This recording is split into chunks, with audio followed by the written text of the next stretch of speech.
Bullshit. Maria Marhefka asked some pointed questions for episode 350.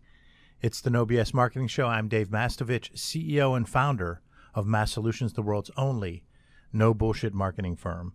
When we hit milestone episodes, we like to try to do something creative. You've probably noticed in the last 10, 20 episodes that Maria is more and more involved with putting me on the spot, which I really like. I enjoy interviewing and listening to guests a lot. I like that more than being interviewed, but it's also fun to be interviewed too. Yeah, so we wanted to, for the 350th episode, kind of get to know you on a more personal level. Of course, you know, the loyal No BS listeners, they know you on a professional level. So you as a leader, a business owner, et cetera, but this one we kind of wanted to get to know you a little bit better. Sure. Yeah, so we'll start back with the origin story, I guess you could say, and kind of just figure out, what did you want to do when you were younger? Was there anything that stuck out to you? I come from a family that four of us, my parents and my brother Mike, and very close. Everything in life was family oriented, and a lot of it was sports oriented because of our energy levels, particularly mine. My brother was probably a little more normal. I was really off the charts energy. So we were constantly playing baseball, football, basketball. So early on, like most kids, you have a dream of playing in the NFL or the Major League Baseball or the NBA. Now, I'm from Generation X. I'm one of the older parts of Generation X, and that group and older, baseball was still big because there was no internet, there was limited cable and limited choices. There wasn't as much structured activity. So now I look back and say, how did someone with all my energy watch paint dry or play baseball, one and the same? So that one was probably more like I can remember as a little kid just loving the Pirates of the 70s and so forth. And then basketball became a liking. So those things ended up helping me to go a lot of places through sports. I came from a economically, lower middle class economic situation and an area that was depressed economically. So sports are what got me to be able to go to 7 countries through basketball and to play at a high level and coach. So that was always a part of it. But what was interesting was throughout my life, leadership and storytelling were a big part, but I just didn't know fundamentally that was what I was going to do. And what do I mean by that? Like, I was constantly the storyteller. My parents have these pictures of me. There's a bus stop when we were like, I was maybe like 7, and there was this big square for some reason. One of the squares was painted, and everybody would stand in line on this square, and there's this picture of me standing there with my hands flailing, and I'm the youngest one. Holding court. And all the other people there. So I was always the one telling stories and getting in trouble at school for being kind of a comical and so forth. But I also was always leading without even knowing it. I was never like the structured leader. It's just that I was constantly the one getting the group together to play sports. I was on the field or on the court, the one actually giving instruction. And I think that I had some really cool coaches who realized that and leveraged that with me. So the leadership was always there, and the storytelling was all there. And I was blessed that my brother is an extremely talented storyteller, and he's also a great compliment to me. As an older brother, he was calm. I'm not calm. He was patient. I'm not patient. He was passive. I was aggressive, so that helped him. His younger brother often would get up in someone's face when they would be giving my brother shit, who was so calm. He would just listen. So I think we were just a great combination. Right. And he and I and Mike Minot, who lived below us, started writing and producing comic books when we were probably, I'm like 2 years younger than Mike Minot and three or my brother.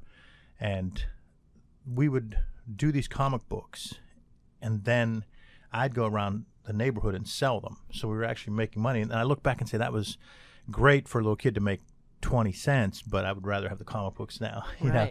And so what was great was I was already being like a creative director in a bad way. I would like tell them what I couldn't draw.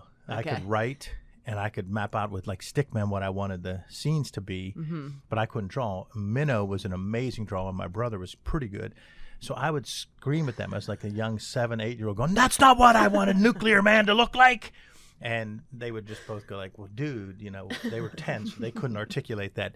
Aren't you being a bit irrational, expecting me to be able to write what's in your mind? So the storytelling aspect was always a part of the upbringing. So that's when I knew, that was a part of me. And as I got older, I just never was.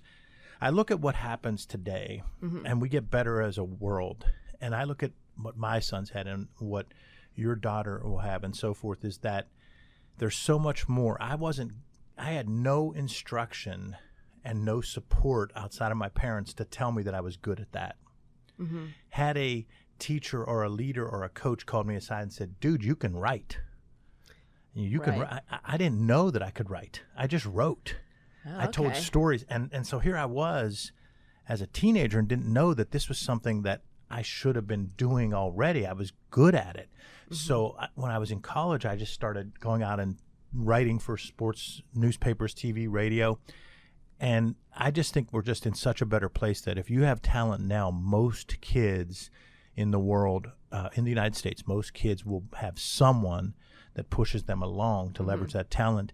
And I had my parents who were amazing. I'll get choked up talking about them. They were amazing. Like my mom the way she taught us and trained us with like creative ways to get us to think was awesome. But they didn't know that, like, hey, well, talk to this guy at the newspaper and see if you can do this when you're 15 and talk to that person. I didn't have any of that. So a lot of this writing and messaging and taglines and stuff, it actually came later than it should have because I just didn't know that I was really good at that. And that's not being boastful. Like I'm good at that, Yeah, absolutely. And I was never coached by a vice president of a company when I was 13 or 15 or 17 or someone at a newspaper, someone at a TV station.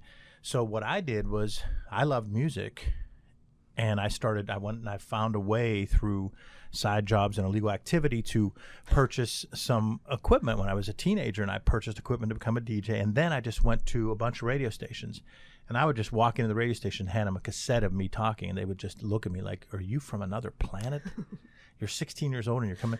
But I eventually landed a job in radio, which enabled me to tell the story like we are now. And I did that through my whole life, but that still wasn't what I was really good at, which is the actual writing and the taglines and everything. And you don't, like, that's intimidating. Like, a lot of people just don't like to write, or they don't think they can. So it took a long time to figure out that writing was important. When do you think it clicked? Well, on the business writing, like I tell my sons all the time, like I've trained my sons this way. When you watch a show, when you watch a movie, like years ago, we'd sit down and watch something. And so I'm a dad, so I would watch something with my teenage sons like Entourage. And I would say, this is good writing because the way they wrote that was that. Now, that show isn't a masterpiece. It's a guy show. There are women shows, there are guy shows, lady shows. But if you watch a show or a movie, like I pulled out And Justice for All, and just watched that with Carter over the weekend. And I'm sure it was so snail's pace for him because the movie was made before my time. Even that movie's like in 1973 or whatever. But it's just a tremendous movie with Al Pacino. And I walked through and I said, do you see why they shot that way? Because like I was knowing that, and Mike Minogue really knew that stuff instinctively. He's way, way better at it naturally than me. So we would, like, when we were teenagers, we would actually talk about that. We'd say, imagine if we were doing a music video for MTV. We'd show this part of the steel mill that's torn down now. You know? So I just look at things differently that way. So you were asking, when did I officially click? The business writing clicked earlier because the first jobs that I took were on the air on radio, but I got to understand radio. So when I graduated college and I was finished with my basketball stuff and everything, I was a really young guy, and the radio stations that I were working at were going bankrupt. And they were ranked 13th and 14th out of 14 stations. And no one would take the general manager job. So I just came in to talk to they were taken over by the credit union that gave them a loan. So if you've seen anything about radio, there was the original WKRP when I was a kid, then the reboot maybe when you were a kid, but maybe even earlier than that. Then there was news radio, and any of these radio shows that are now archaic because radio is no longer a thing really, showed how radio is. So if you watch Howard Stern, or if you watch, Rogan or Dan Patrick, anybody, that's how radio is. What we're doing now is how radio was. Well, a credit union took over our radio station because we defaulted on the loan. So we have these 2 radio stations. One's a 50,000 watt FM, which basically means that can cover about 50-mile radius. It was absurd how far you could pick up this station. 50 is probably too long, too big, but like say 15, 20 square mile radius. Mm-hmm. I come walking in one weekend from college, and there's 3 flags in the front of the door. You open up the door. You used to open up the door and you'd see a picture of the Rolling Stones or something. You open up the door and there's these 3 flags, and one was the United Federal Credit Union flag, and one was the flag of the United States, another one was the flag of the National Institution of Financial Nonsense. So yeah, they wanted to run the stations that way. So I come in and say, well, who's going to run the place? And they said, we can't get anyone to run it. We posted ads. I said, I'll run it. So here I was, this young punk, and they were like, well, we can't pay you much. I said, that's fine. Pay me this, and then I get a percentage of once we turn it around. So that, when you say when did the writing start, I had to write memos. And this is actually memos. You would type on a typewriter a memo. Okay, so I'm like maybe 21 years old, and I'm typing on a typewriter, and then you'd go have either a carbon copy thing that you made yourself, or you went and made it on a copy machine, and then you'd hand this out to people, and people would have to read this memo. So those were pristine because people would post them on the doors and stuff. Okay. So you had to write a masterpiece in a memo. Okay. Pressure's on. So then I had to like do a lot of writing of promotions of how we were going to get listeners. Then I had to do a lot of writing of promotions of how we were going to sell. Mm-hmm. So I noticed that I could do this business writing, but it wasn't until much later that I started doing the writing of actual commercials and taglines and slogans. But what I did do was I wrote a lot of the bits for the morning show. There were like 3 of us that worked together on the bits, and the main person was Yvonne. She was the one who ran the show, and she drove everything. But she would say to me, let's go brainstorm about this show we're going to make within the show, and we'd write the bits. So I had all that experience, but it wasn't until probably 10 years later, after I'd gone to grad school and everything, that I started saying, well, wait a minute, I can actually do these taglines. Because what would happen is I would hire an ad agency, and I would tell them what I wanted, and it would suck. And it would cost my company all this money, and I would just go and change it. Yeah. And then I didn't want to get in trouble for saying, like, I picked a lousy agency, so I would just write the stuff myself. And they go, oh, that agency's good. And I go, oh, not really. They're really great. So that's when it started. That was a very long answer, but that's when that started. And then, so that kind of sparked the beginning of your career in writing, like actually taking it serious. Yes. So I'm sure that there's probably some challenges that you faced early on, whether it was at the radio station or, jobs after that. But, what were some of the ones that really stuck out to you, and how did you kind of overcome them? Well, I referenced the movie And Justice for All with Al Pacino. And in that movie, he's struggling with what attorneys and public defenders go through. And what happens is some people are just very passionate, and they sometimes they personalize things. Michael Jordan is my biggest, from my era, my biggest hero, if you will. Although as a person, he wasn't the greatest person, still alive. I don't want to talk like he's gone. But he would make everything personal. He'd find a reason to say that someone spited him. Well, there are people like that, and that's what that movie's about, and Justice for All. And that's how I am. And there's good and bad to that, because we all have good in us and bad in us. And I'm extremely passionate, and I do take things personal because of empathy. I believe I'm high on the empathy scale. I believe that I can relate to other people's pain, and then I stand up for it. So that is tough on you. That will cause you a lot of problems when you're not mentally mature. Not that I was this immature fool. It's just you grow as a person from 25 to 35, from 35 to 50, from 50 to 70, whatever. You grow as a person. Even someone that's barely growing as a person still grows. Right. And so early in my career, what I ran into was the passion and not understanding the games that go on, and how talent and productivity aren't the top 2 things in life. Whether it's in sports, whether it's in academics, whether it's in the workplace, talent and productivity sadly aren't the top 2 priorities. Okay. There are other ones that come ahead of it: being liked, getting along, playing the game, those all rank ahead of talent and productivity. So now I've parlayed that and said, okay, I'm going to have my own company. I'm going to do it a certain way, and I'm going to make less money, but I'm going to have a better quality of life because talent and productivity will matter. So at Mass Solutions, talent and productivity matter. But most companies that I deal with, it doesn't, and that can offend them, and that can make them get angry. But the reality is, unintentionally, talent and productivity aren't winning out at most companies. There are politics, there are seniority, there are, do you like the person? There are superficial things. How a person looks helps them immensely. And so that's what I battled. And how did that manifest itself? I was the person that drove people crazy because I have incredible energy. I have incredible desire to change for the positive. I don't, if someone says, we do it this way, I say, why? And one of my favorite quotes is from the eulogy for Robert Kennedy, when Ted Kennedy says that famous quote that it's escaping me now under the guise of a microphone, but he says, some people see a problem and ask why. Others see the solution and ask why not. I'm paraphrasing Edward Kennedy in the eulogy for Robert Kennedy, but that's how I believe things can be, and that's how I tend to view things. I first ask why, and for all my career when I was in the corporate world, it was always, that's just how we do it.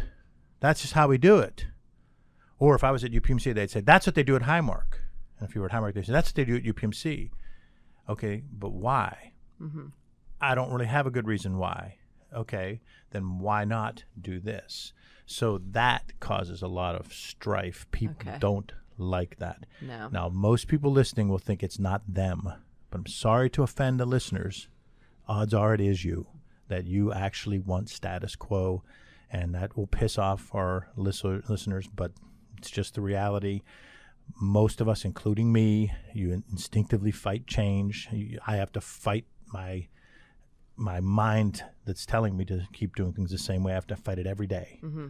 But I also see things that can happen, and I try to push for that, and that is not liked by most humans. No. Even though they would not admit it. Everyone will say they want change and they're up for it and they want to see. Not when you tell them they have to change. Oh, yeah. That's usually when the the gears turn. Yes. So what's your biggest pet peeve? That kind of segues nicely into it. So my biggest pet peeve is when people want to have it both ways. They want to have it both ways. So let's just take a couple examples. I don't like how I am physically, from a physical fit standpoint, but I'm not going to change what I eat, and I'm not going to change how I work out. That's wanting to have it both ways. I don't like the way it is at the company. I don't think my boss treats me fairly, but I'm not going to go and build a specific 100-day plan and go over it with the boss and let that boss veto it or accept it. And I'm not updating my resume and going out and actually talking to people and networking and reaching out and trying to get a better position. I don't like when someone complains and then doesn't offer a solution. I'm not perfect. Mass Solutions isn't perfect. You don't like something? Tell me what it is.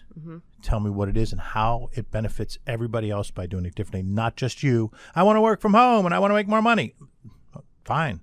I want to have $1 million tomorrow come in a paper bag so no one can tax me on it. That's not going to happen. So that only benefits me. Tell me what benefits the company and our clients that will also benefit you, and how do we get there? But don't just bitch. That's my pet peeve. You can't have it both ways. I agree. So, what's your favorite movie? Oh, and why? She's saying, let's get off this really No, we're doing nasty stuff. we're going like we're ping-ponging here, bouncing. Well, you heard me talk about Al Pacino. I do like Al Pacino. I love Leo as well. But from a movie standpoint, there are so many great ones. But the one that I will watch parts of it every time it's on, when I scan and zap, is Shawshank Redemption. Yeah. Why is that? Do you just like the story? Do you like the actors? Well, let's take the professional side. Okay. It is so amazingly well written and shot in a way that keeps you enthralled for a very long time. I think it clocks in at 2.5 hours almost. So that's professionally, it's well done. But then on a personal side, forget the storytelling is my life and my career. Just the lessons that it teaches you and how it's showing you how Andy perseveres and how this friendship grows and how there's a love there and how even though they're institutionalized, there's still some basic core values. Now, look, prison isn't like that. I'm not naive. I'm not naive. Prison is much worse than that. But I think they took and turned it into a pretty cool story. And there are some flaws in it, you know, whenever you're figuring out how to get through that hole and what if it didn't rain that night and what if there wasn't lightning. But as a whole, I can just watch that movie every time.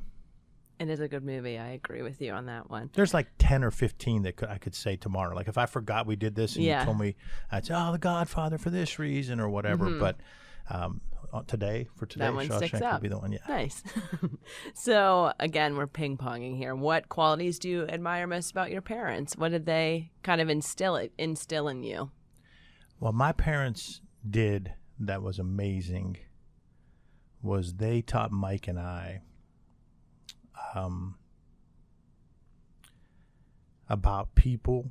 And what was amazing about my house was we didn't know that Ursinos were Italian and that Goldfarb was Jewish and that the Watkins who lived next to us were different because they were black.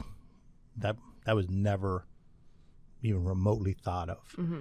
And so I grew up like agnostic when it comes to the prejudices that people have towards race and towards nationality and towards anything. Mm-hmm. You know, I just grew up like my dad is just amazing. I get my intensity from my mom.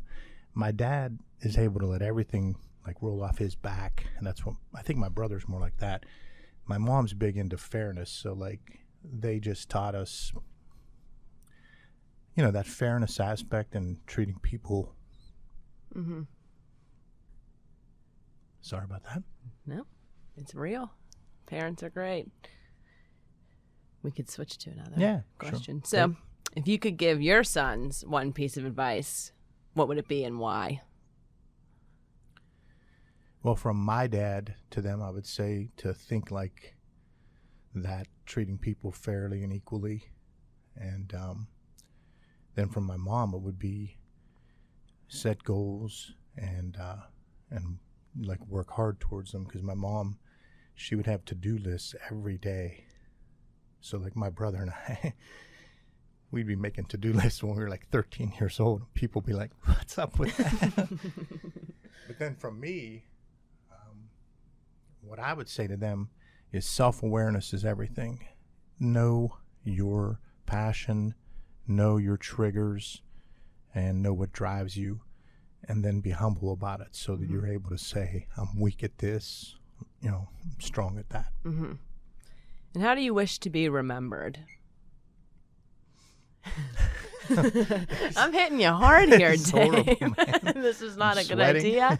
I'm sweating.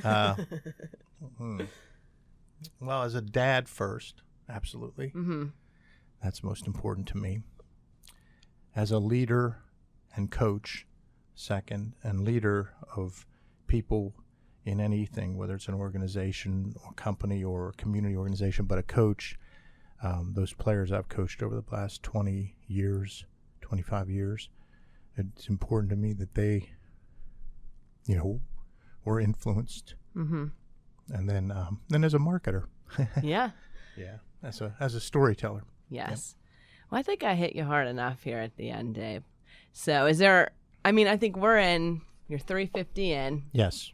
Let's hope for 350 plus. More episodes. Get to 700. We'll keep trucking along. I won't cry here. on 700.